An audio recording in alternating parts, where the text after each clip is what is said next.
Do you ever find yourself second guessing yourself, doubting yourself, really not being able to trust your own decisions, and maybe not even trusting how you feel, not being able to trust your emotional response to things and kind of doubting how you're reacting and responding? If any of this sounds familiar, then stick around because I'm going to be talking about how to recover from this, and particularly thinking about the link between emotionally immature parenting and having low self-trust as an adult. My name's Sian, I'm a psychotherapist, and I specialise in helping people recover from emotionally immature parenting. So in this video, we're going to talk about what emotionally immature parenting is, what it kind of looks like and feels like, the impact on self-trust and why there's this link between the two. And then we'll talk about how you can start rebuilding your self-trust and reconnecting again with yourself.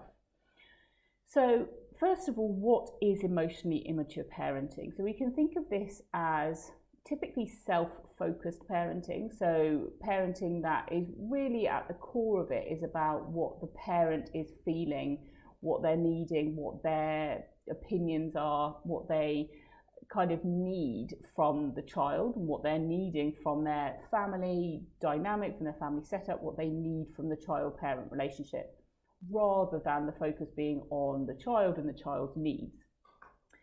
This can also look like parentification. So that means when a child has to, in some shape or form, look after their parent.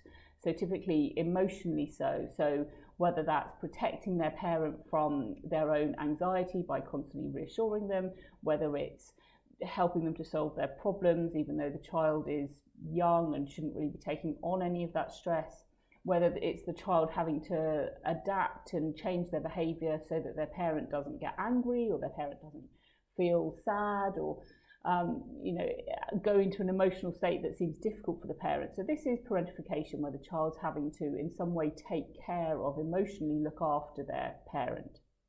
So those are the kind of cornerstones of emotionally immature parenting. It's also unattuned parenting. So in an ideal world, we have parents who are generally tuned into what you might be going through internally in any given moment. So rather than just looking at behaviour and what's happening externally, an attuned parent is making guesses and estimations and kind of inquiries in their own mind about what might be happening for you internally, whether that's developmentally as a child, depending on your age, or whether that's just knowing you as a child or knowing the context, the wider context of what's happening in your life, that a parent is kind of tuning in to that and tuning into you as an individual. But with emotionally immature parenting, this tends to be missing, or it's very inconsistent if it does happen, because an emotionally immature parent has to put so much energy into maintaining their own well-being and their own emotional state. So it's really difficult for them to kind of let go of that and focus on you as you were as a child. So let's think now about why this style of parenting, well, it's not a parenting style, but why this type of parenting tends to lead to low self-trust as an adult.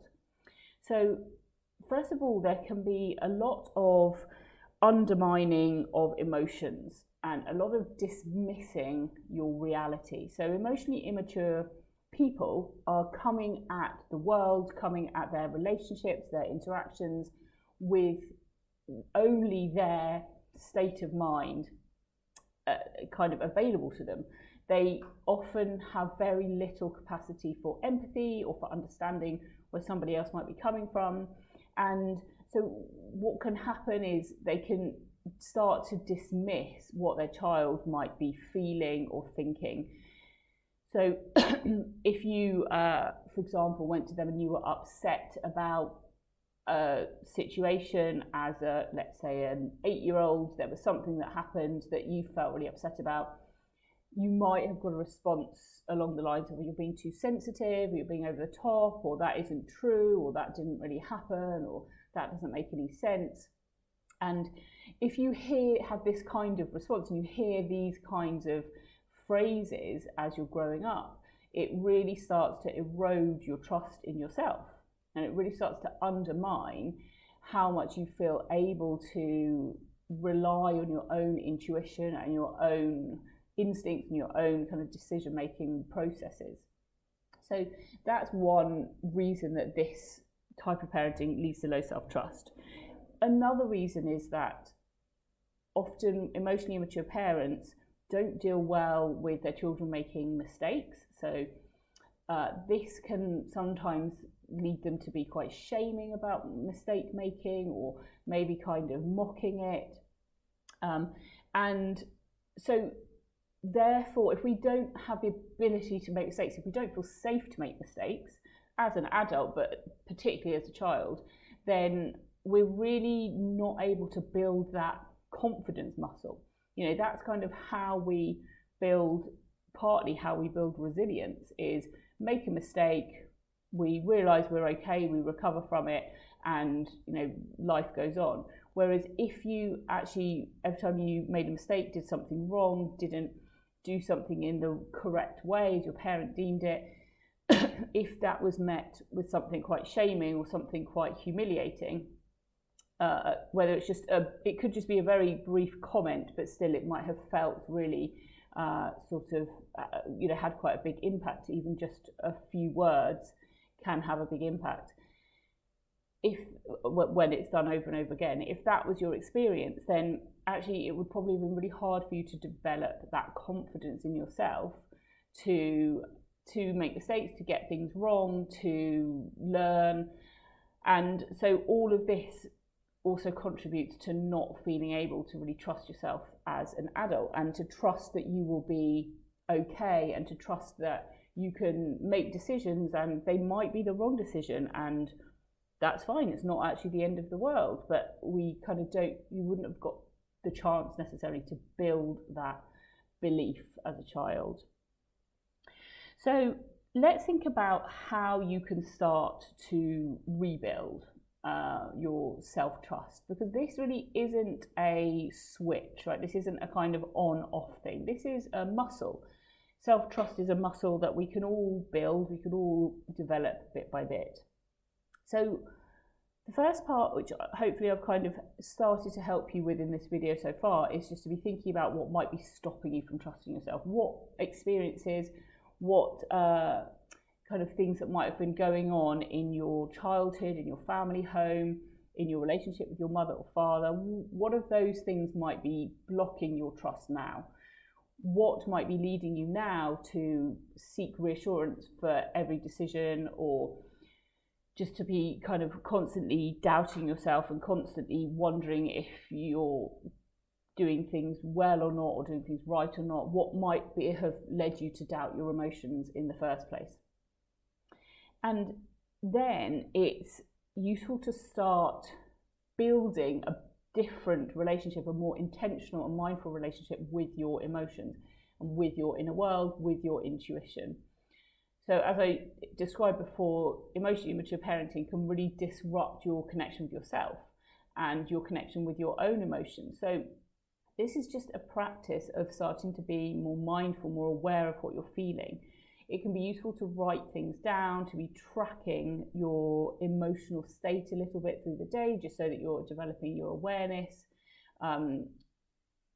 to really just start to develop more and more of a relationship with how you are feeling. And this can be done, or I would advise you to try to do this in a really neutral way.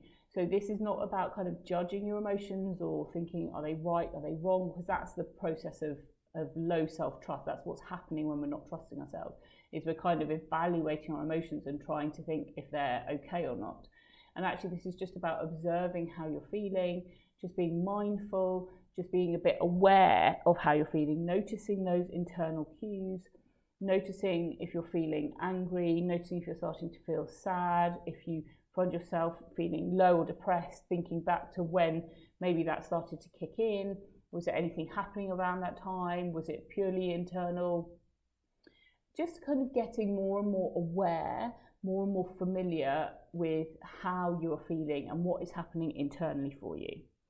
The next is to be allowing yourself to make mistakes. And this is an interesting one when we think about making decisions. As an adult, we are constantly making decisions, micro decisions, and kind of much bigger, more significant things. And especially if we've had perfectionistic parenting in which we had projections put onto us of getting things perfect, doing things really well, not getting things wrong, then suddenly the stakes feel really high when making decisions. And actually, it's okay to make a decision and for it to turn out to not be the right decision. Like, that's okay, that's human, that's part of life, that's part of our life experience. There's also a case for the fact that there are not necessarily wrong decisions objectively. There are decisions that have different outcomes, but you don't have to be in search for the right decision all the time, and trying to do so is paralyzing. That makes us just kind of opt out completely often. Or that's when we maybe are seeking lots of reassurance, or we're asking ChatGPT what to do, or we're outsourcing, we're running it past our partner or our kids or our colleagues, and we're kind of trying to get it right, and actually sometimes you can't get it right, and that's okay. And part of the process of self-trust is allowing yourself to not always get it right, to not always make the right decision, but to know that it's your decision, and to know that it's come from you, and to know that it feels intuitive and organic, and that it's part of your life process, it's part of kind of your life story, if you like. And the final aspect of building self-trust, or the kind of beginnings of healing this, is to just start making small commitments to yourself. So whether it's just saying to yourself, I know I'd benefit from drinking more water, and finding a way to keep that promise to yourself, keep that commitment to yourself.